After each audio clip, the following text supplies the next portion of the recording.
Get this and get it straight. Crime is a sucker's road, and those who travel it wind up in the gut of the prison of the grave. There's no other end, but they never learn. This one began as a threat of a beating that turned into murder with a brown-eyed blonde, a jovial hippopotamus, and a tough ex-soldier of fortune, all complicating the problem until I got next to the key man. From the pen of Raymond Chandler, outstanding author of mystery, comes his most famous character and crime's most deadly enemy, as we present The Adventures of Philip Marlowe.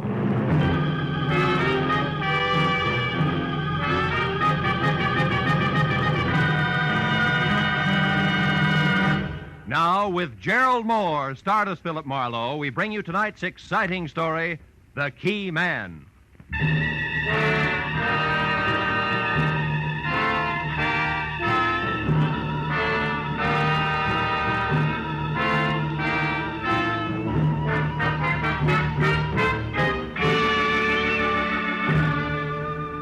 Along about dusk, Hollywood Boulevard is some desolate place between the end of work and the start of play, and about as boisterous as taps. So except for a sallow-faced masher leaning against a nearby storefront warming up his evening leer, I was alone on a lot of fancy pavement when I walked up to the box office of the newsreel theater near Cahuenga. Paid my 40-cent admission, tax included, and started inside, where, of all places, I was to meet my new client, one Mark Hummel. He'd called my office at 6:35, and in a tight voice, fringed with fear, urged me to find him in the last row, last seat, far left of the Boulevard Cinema at once, if I could use a $50 bill. It was exactly 6:45 when I crossed the length of lobby to aisle 4 and entered the theater proper, which was almost empty. It was 2 minutes after that before I could see well enough to tell that the man all alone in the aforementioned seat, who wore white French cuffs protruding out of gray flannel, a pleated frown, and not paying any attention to the bathing beauties on the screen who were water skiing through Florida's Cypress Gardens, had to be my client. I eased in and sat down next to him. I could see he was watching me out of the corner of his eye. Marlowe? Yeah.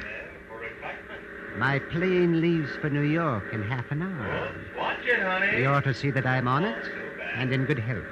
Who wants it otherwise? Barney Kovac, an ex-soldier of fortune who thinks with his fists. He works as straw boss in a garage where they park cars. He's threatened to kill me with his bare hands. Why? What'd you do? Nothing. It was perfectly legitimate. Mm-hmm. He had a chance to get out of Hippo Link's place. Get out of whose place?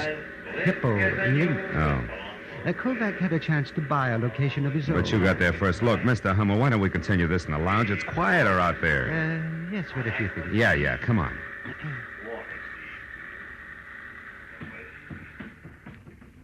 Oh, this is better. Come on, we can talk over here. So, you beat Kovac out of the property he wanted. Then what happened? When he found out, he went crazy. He swore I bribed the real estate broker, high-pressured the owner. All that kind of wild talk, you know. Mm-hmm. Now, Marlowe, the place I bought from under him is a good investment. Oh, yes. But chicken feed compared to the deal I'm going to close in New York tomorrow. If I get there. So for $50, I'm to see that you do just that, huh? Yes, but I've already made your work easier. I told Hippo Link, all 300 pounds of him. Oh? I told him in a loud voice this afternoon that I was going out of town by train at 7 tonight, figuring, of course, that Kovac, who's nearby, but wouldn't do anything with people around, would overhear me. Mm-hmm. And your connection with Hippo is what? I parked my car in his garage. Period. Anyhow, at 5:30 tonight, I drove downtown to the Union Station. I left my car in the lot there and went inside. After which you doubled back, got outside into a cab, and headed for here in a comfortable wait until plane time, which you're afraid might not fool anybody, including the tough Mr. Kovac, since you've hired me, right? Yes, that's right. I never caught sight of him trailing me, Marlowe, and, frankly, well, I'm afraid of him.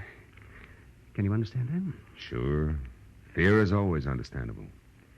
Well, what's the itinerary, Mr. Hummel? Here to the airport? No. First to my house. I still have a bag to pack. I'll take a cab. You follow in your car.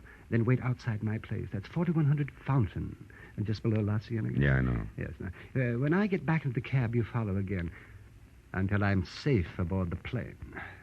Yes. Now, here's your money. Thanks. Anything else? Yeah, mm-hmm. Do you carry a gun, Mr. Hummel? Ordinarily, no. But tonight, Marlowe, yes. It's a service gun, 45. And believe me, if I have to use it, I will. Now, let's get out of here. Quickly.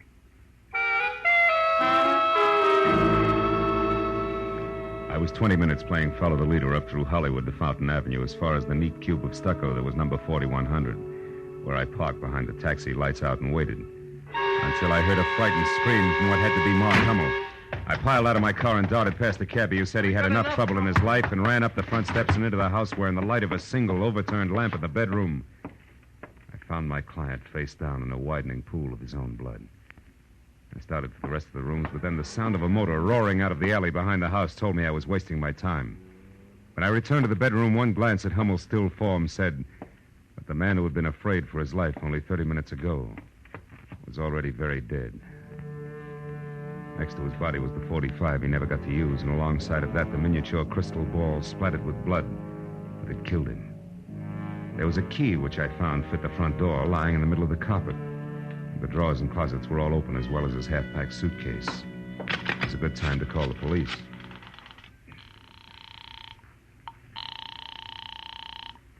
Homicide, Detective Lieutenant Matthews speaking. Marlowe, Lieutenant. I'm at 4100 Fountain and standing next to a man named Mark Hummel who used to be a client.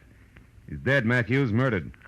Any idea who did it, Phil? Well, I got an idea it might be a lot of muscle called Barney Kovac who works in a garage on Santa Monica Boulevard. You sure it wasn't a robbery killing? No. Well, we've had a lot of second-story jobs there, about every 3 weeks in that neighborhood. I'm not sure of anything yet, but you see, I was Uh-oh, company, Lieutenant. I'll catch up to you later. Mark, I beg your pardon. Is Mr. Hummel in? Yes and no. Did he expect you? Well, no, he didn't. Who are you? Philip Marlowe. Well, is Mark in or not? Yes, he's in. You'll find him in here, if you insist. Oh, thank you. I'm sorry I bit your head off, but what I have to... Oh, no. He's dead? Shot with that? No, it's his own gun. He was beaten to death with that glass ball there. Oh. And that key is his, too. It fits the front door. I already tried it, and then I put it back when I found it, since the police appreciate neatness on the scene. But that doesn't make sense. Mark always carried his keys in a leather case that Oh? should be right there in his right pocket. Yeah. Yeah, you're right. House key with a bunch of others, and, yeah, this one matches the one on the floor. How'd you know about this? Oh, I'm an old friend of Mark's, Marlowe. You'd have to be. What were you in such a hurry to tell him?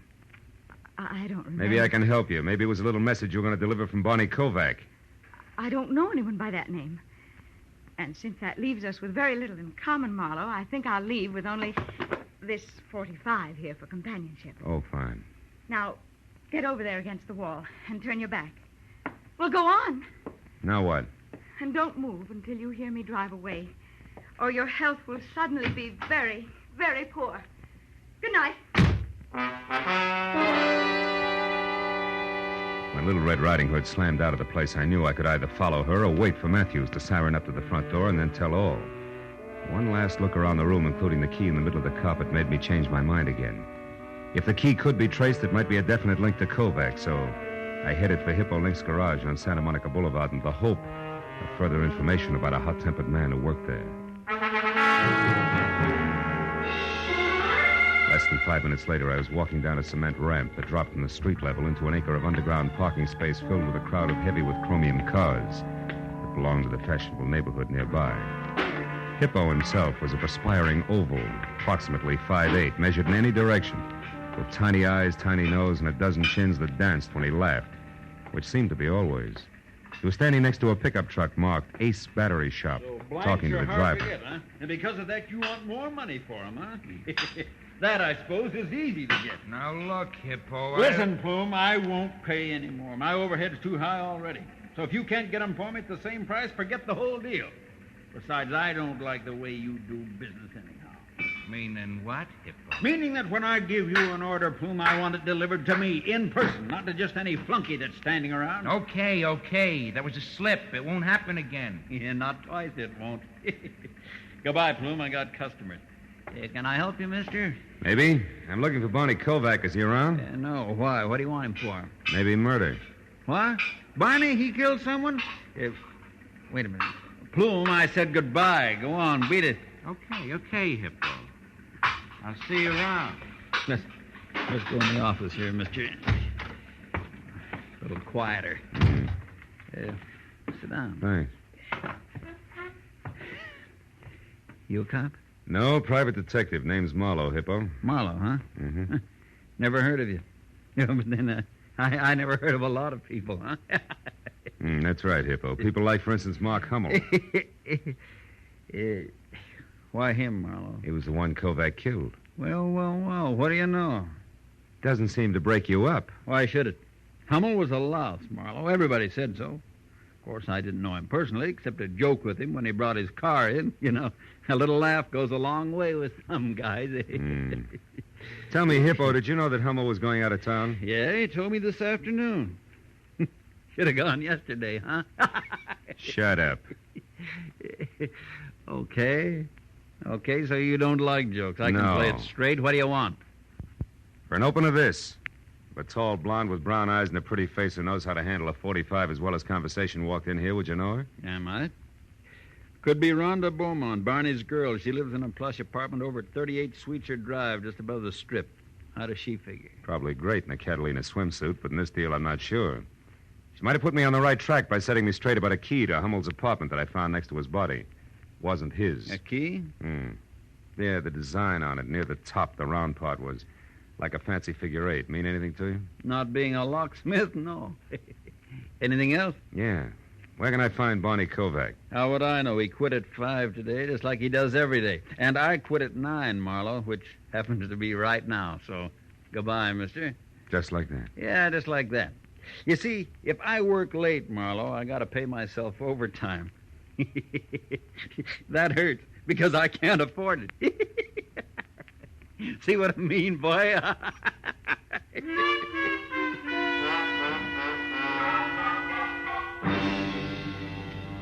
I was out on the street and behind the wheel of my car before I saw the man in the back seat who had a snub-nosed .38 leveled at my hairline. He looked rugged enough to be no one else but Barney Kovac. Drive, Marlowe. Straight to the corner of Melrose and Orange Drive. I live over a store there, and it's quiet, so we can talk without being disturbed. Go on, drive.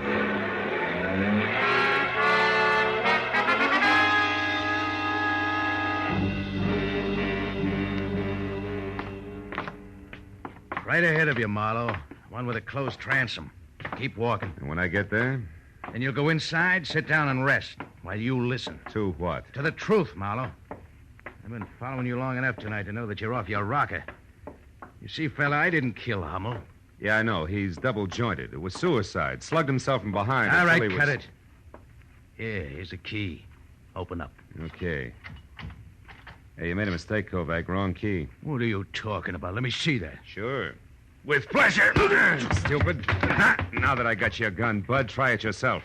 Come on, Kovac. Close quarters make me nervous. You're making a mistake, Marlowe. Yeah, sure I am. The guys who are off their rocker always do, remember? Now get over there in that chair and behave while I use your phone. Marlowe, don't move or I'll kill you. Hippo. Barney, take the gentleman's gun. It's heavy for him. Sure. Here, boy. Here's some money. Get clear of L.A. till this thing's all cleaned up. You're in a bad spot. I know, but I didn't kill Hummel, Hippo. You gotta believe me. Yeah, by all means. Barney, my boy, if you say it, I believe it. But others won't be that accommodating, I'm sure, so go on. And no matter what you do, don't worry about Marlowe. Huh? Nah, he won't be following you. You can count on that, Barney.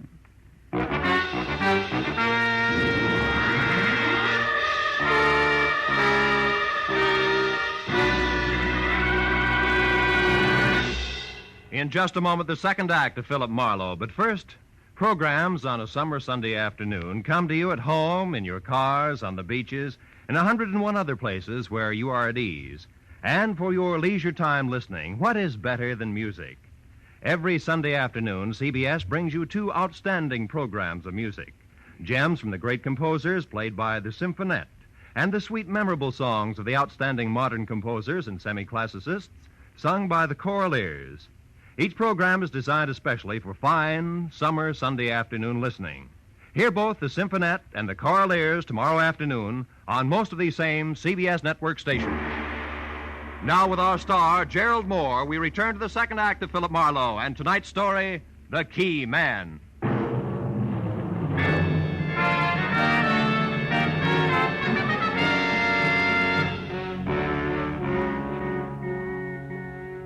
gun wrapped in the thick, fat fists of Hippo looked like a toy as he leveled it at my chest while Kovac got away. And the fat boy kicked the door shut, leaned his ponderous 300 pounds against it, and smiled. smile faded gradually and finally died, but the muzzle of the gun in his hand didn't so much as twitch until the battered alarm clock on the dresser had clanked off a monotonous 15 minutes. At that point, Hippo Link leaved his face up into another smile, waddled across the room, and laid the gun down on the table in front of me. Okay, Marlowe. You behaved yourself real nice. Barney's got all the head start he'll need, so you can leave now. You know something, Link? You're not only fat between the sleeves, you're overweight between the ears, too. Helping a suspect escape doesn't sit well at headquarters. Now, just a minute, boy. You're kind of jumping to conclusions, aren't you? You were putting the muscle on a friend of mine, and I helped him out. That's all that happened so far. So you look a little silly running me in on that. But if you still want to try, boy, the gun's right there on the table. Okay, Hippo, you win for now. But don't think I buy that silly 1, 2, 3 story of yours. May not be Peck's bad boy, but I don't see you as Sir Galahad either. Well, how do you put the story together then?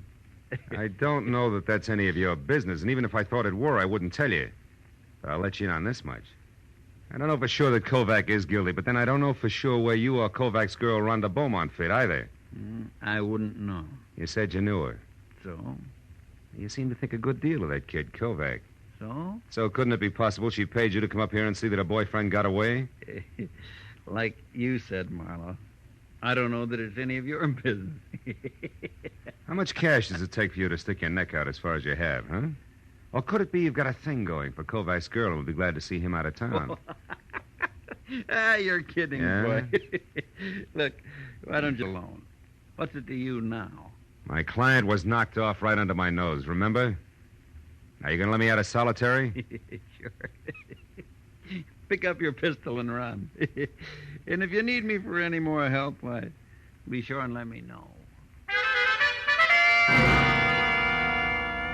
I left Hippo standing in Kovac's flat, and downstairs I stopped in a phone booth long enough to have the latest developments for what they were worth relayed to Lieutenant Matthews. Then I drove out to where suites are turned straight up into the hills and parked in front of number 38, the Marlowe Apartments, a terraced heap of pastel plaster and angled glass in which Rhonda Beaumont had a first-floor front. I took a look at the large private view of the city as I crossed the small private patio and knocked on the substantial private entrance. When it cracked open, I helped it along just enough to step inside. What in the... Marlowe, you will come in, won't you, whether you're asked or not? Yes, and it's sweet of you to ask me, Rhonda. Is he here? He? Hmm. In a city of 4 million, half of which are male, that borders on being a stupid question. But the answer is no in any case, because until you strong-armed your way in here, I was alone. I can't buy it. I figure Barney's the kind of a boy that would want to take stuff like you right along with him when he leaves. Barney leaving? Mm-hmm. What are you talking about? He's running away from that mess over on Fountain. He's leaving town. You're lying. I've heard enough from you, Marlowe. I'll take the handbag, baby. Heavy enough to have that cute .45 caliber compact inside, right? Okay, it's in there. Take it. I don't care. But look, Marlowe, is that the truth about Barney leaving town? As if you didn't know, yes. And while we're on that subject, why did you show up at Mark Hummel's place tonight? Well, I went there to warn him about Barney. Wait a minute. I thought you were in love with Kovac. I am. Do I have to draw you a picture? Barney Kovac's strong and reckless, but he was trying hard, awfully hard, to get started for himself, and then... Well, I used to go with Mark before I met Barney, and because of that, Mark deliberately beat him out of the best deal he'd ever had, the louse. Just to spite me. Well, Barney was furious, and I knew something terrible would happen if they ever got together, so I went to tell Mark to stay out of his way, that's all. You got there a little too late, is that it? I don't know. Well, at least give me a handkerchief out of my bag, Marlowe, darn it. Yeah, sure. Here, Hey, these keys. Rhonda, this one, the one with the figure 8 design. Where'd you get it? Oh, it's my new door key. Yeah, I know, but where'd you get it? I don't know. Barney had it made for me one day while we were having lunch. Who's the guy who made it? I don't know. Where were you eating that day? A Hungarian place on Fairfax near Santa Monica. Where are you going, Marlowe? Fairfax, near Santa Monica. Here's your bag, Rhonda, and if you got any sense, stay put and try real hard not to shoot anybody. At least until I call. Okay. So long, baby. Bye.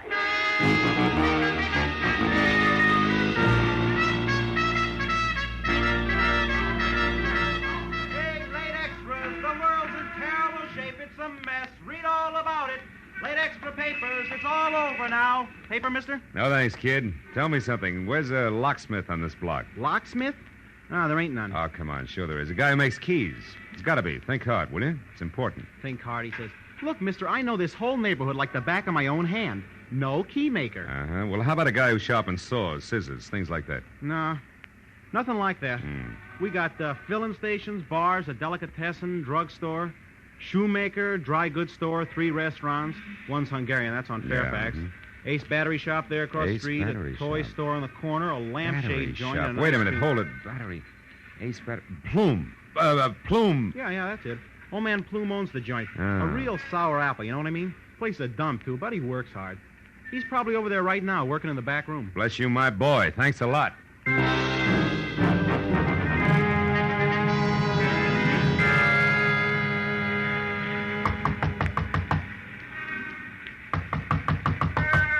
Yeah, who is it? Customer, my battery's dead. You got to help me. Now, look, mister, my place is closed up. Come back. Hey, what is this? Sorry, Plume, but tomorrow's a long way off. This is an emergency. Now, take it easy and you'll be okay. I got a job for you, and it's got to be done tonight. Well, listen, I said my place Shut is... up. Now, get this, Plume. I'm a friend of Hippo Lynx and Barney Kovacs, all of which makes you perfect for my job. Now, what kind of a job you talking about? This. It's a key. Duplicated. A key? Hey, buddy, this is a battery shop. I can't make keys here. In the first place, you got to have a I license. said this was an emergency, didn't I? Get busy. With what? My fingernails? I don't know how to cut keys. Somebody's stringing you, pal, and I... Plume, keep away from that drawer! Well. Whole drawer full of blank keys, huh? And that 38 in the drawer here must be that license you spoke of. Come on, you, get up. Wait. Leave me alone. I didn't do anything. Now listen, Plume. I want one straight answer out of you, fast. You made a delivery to Link's garage sometime today, and it wasn't batteries. Who'd you give it to? Come on. I left it with Barney Kovac. He was the only one around, but it was nothing, an envelope. Yeah, full of keys.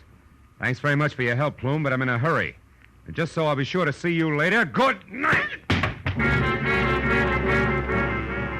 I ran out to my car, piled in, and headed straight out Santa Monica for La Cienega.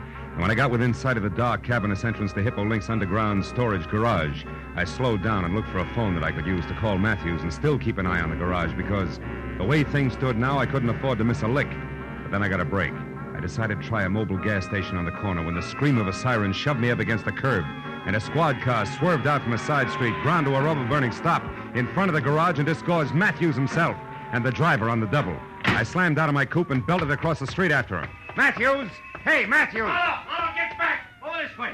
We got Kovac corner down inside there. You're just... Now, wait a minute. Matthews, you got this deal all wrong. Oh, no, we haven't. I got 2 men out and back. He's trapped. We'll get him. No. Hold everything, Matthews. Listen to me. I'm going down there and talk to him. I'll be back in a minute. Come back here, fool! Kovac, this is Marlowe. Come on out. I got all the answers now, Barney. I just had a talk with Plume, and I got a lot of truth out of him. Come on, Barney. You're not helping anything. Ow! Marlowe!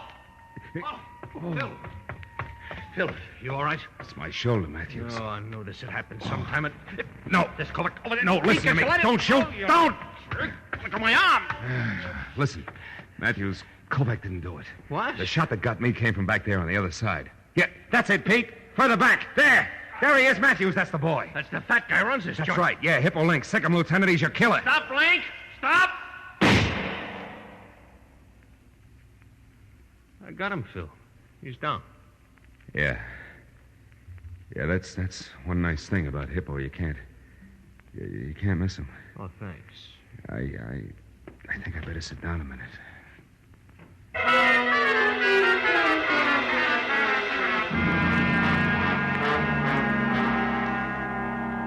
Hello, Marlowe. You feeling better now? Oh, great. Yeah, you can't beat these hospital beds for comfort, Lieutenant. I'm getting one for my apartment. You can crank it into 30 different positions. You know that? Yeah, I know. The doc says you got off with a flesh wound. Uh-huh. Yeah, you're pretty lucky, Phil.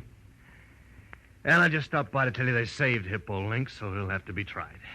It won't be much, though. He's already admitted everything. Well, what about Plume? Did you get anything on him? Still so groggy, hardly knew his own name when we picked him up. Yeah, it was quite a racket they had, Matthews. Yeah, smooth. Every rich customer come into Hippo's garage, left his house key with his car keys, was a cinch to be burglarized sooner or later. Yeah, Plume cuts a duplicate key. They find out when the people are away, and that's all they need. Some setup. But it sure backfired on him tonight. Hummel went to a lot of trouble to tell Hippo that he was leaving town at 7 just to throw Bonnie off his trail. But Hippo took it as a great opening for his racket. So Hummel came home right in the middle of the burglary, and Hippo had to kill him to get our way. That's it? Oh, by the way, a friend of yours out here. Oh? Yeah, I'll get him. Come on in, Bonnie. He's feeling fine. Oh, swell. Hi, Mr. Marlowe. Hi. I guess Rhonda and I owe you quite a vote of thanks. You owe me nothing but an explanation, Kovac. Why'd you run? Oh, I don't know. After the way I shot my mouth off about Hummel, I figured I was hooked for sure when he turned up dead. Once I started running, I couldn't stop. Kept getting worse. Yeah, it's exactly what Hippo figured. That's one I don't get, Marlowe. Why'd he help me in the first place? He had to, brother. Hippo knew that my best clue was an extra door key. He also knew that Plume had left a bunch of keys with you to give to him. He was sure that if we ever got together and talked about keys, he'd be stuck. But as it turned out, I got the same lead anyway from the key Plume made for Rhonda. Hey, Matthews. Yeah? Crank me up in the middle, will you? What, like this, Phil? Oh, yeah, that's perfect. Barney, turn off that reading lamp, will you, please? Sure. Yeah. Anything else, Marlowe? Yeah. You see that no visitor sign there? Yeah? Well, just hang it on the door on your way out. I'm here for 3 days, fellas. I'm going to make the best of them. Good night, all.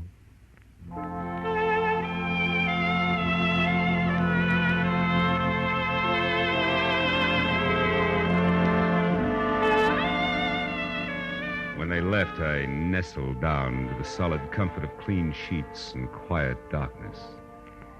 And my eyes were almost closed when it happened.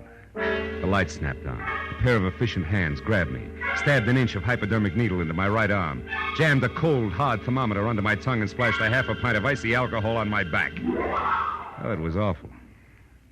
But when it was over, she looked back from the door and smiled before she went out. A red-headed nurse and very pretty. Only then did I notice the set of keys she'd forgotten on my medicine table. One was thick with a figure-8 design. It was her door key. And for just a moment, I wondered foolishly if I could get a hold of Mr. Plume again some way. For just a few minutes. Cut it out, Marlowe. Go to sleep.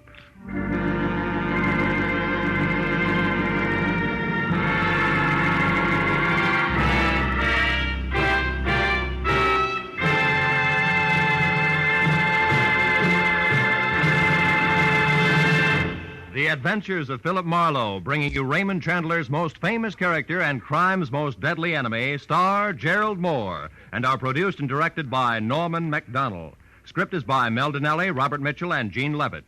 Featured in the cast were Vivi Janis, Parley Bear, Jack Moyles, Howard McNear, Shep Menken, and Don Orick.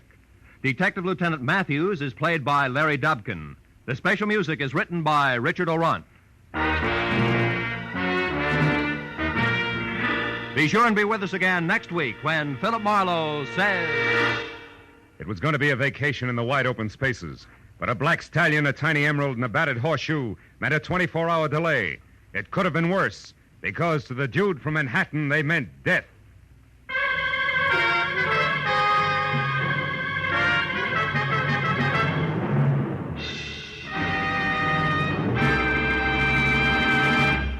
Most of us think we are free of tuberculosis. Yet how many of us make sure with periodic chest x-rays that we have no symptoms of this dread disease? Anyone can have TB without being aware of it. In the early stages, there are often no signs, and yet it is in this early stage when it is most important for the disease to be detected. So remember, TB can be cured if you catch it in time. Make an appointment for that chest x-ray immediately. This is Roy Rowan speaking. Stay tuned now for Gangbusters, which follows immediately over most of the same CBS network stations. This is CBS, the Columbia Broadcasting System.